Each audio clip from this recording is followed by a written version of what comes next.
Pegawai pengurus PP, penolong PP, PPP, minta ketua tempat mengundi, KTM, menyerahkan sampul nombor 1, sampul nombor 2 dan buku kerja KTM, jika ada.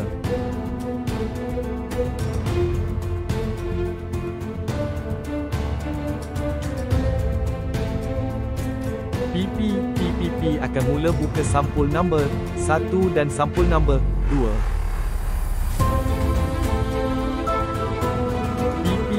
PPP buka sampul nombor 1, keluarkan dan susun borang 13, borang SPR7, 5, 7, borang SPR7, 6, 4 dan borang SPR7, 5, 3. Klikkan semua bersama sampul nombor 1.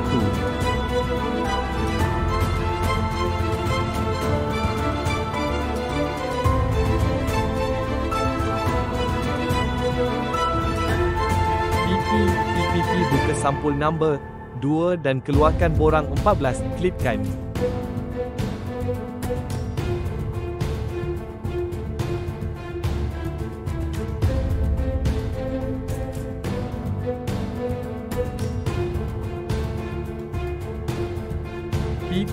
PPP semak borang 14 dan borang 13.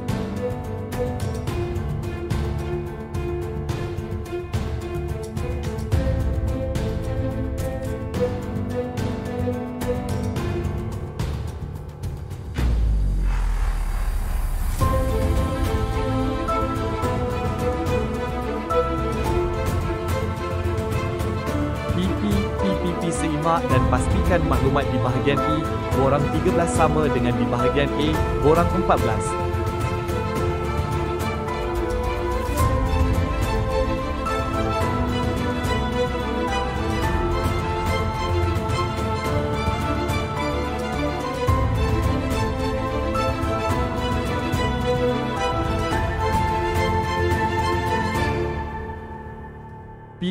PPP semak dan pastikan maklumat di bahagian B, borang SPR7, 6, 4 sama dengan di bahagian B, borang 14.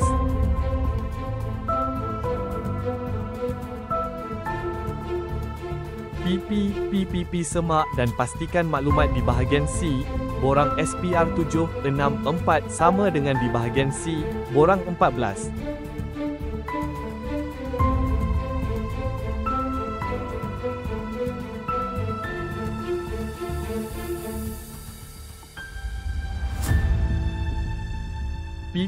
PPP kira dan pastikan maklumat di bahagian D, borang 14 berdasarkan kiraan yang betul.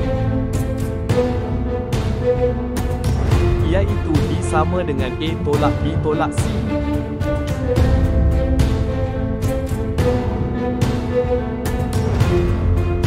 Guru setia buat salinan borang 14 dan borang 15 bagi undi POS. Masukkan set asal ke dalam ulang sampul 1, 2, 11P dan 12P di meja PPP. Masukkan salinan borang 14 dan borang 15 ke dalam dulang belum disahkan di meja urus setia.